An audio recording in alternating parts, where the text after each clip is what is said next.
చెప్తున్నా. I don't want people to call me beautiful. దాని బదులు నీది కష్టపడే తత్వం, నీలో కరుణ ఉంది, నీకు ధైర్యం ఎక్కువ, నువ్వు తెలివైన దానివంటే నాకు సంతోషం. Address us by our qualities. MS Subbalakshmi అంటే భక్తి, అందం కాదు. మదర్ తెరెసా అంటే కరుణ, అందం కాదు. ఐన్ ర్యాండ్ అంటే తత్వం, అందం కాదు. సరస్వతి అంటే విద్య, దుర్గా అంటే ధైర్యం, గౌరీ అంటే తపస్సు, లక్ష్మి అంటే శుభం. ఇలా ఏ దేవతనైనా ఆమె క్వాలిటీస్ కోసమే పూజిస్తారు, ఆమె అందం కోసం కాదు.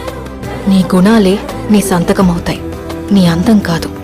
అందుకే ప్రపంచము మగాళ్ళలో కాదు, ఆడదే ఆడదాన్ని అందాన్ని దాటి చూసుకోగలగాలి.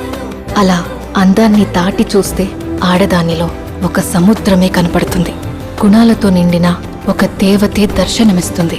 So seek for the goddess in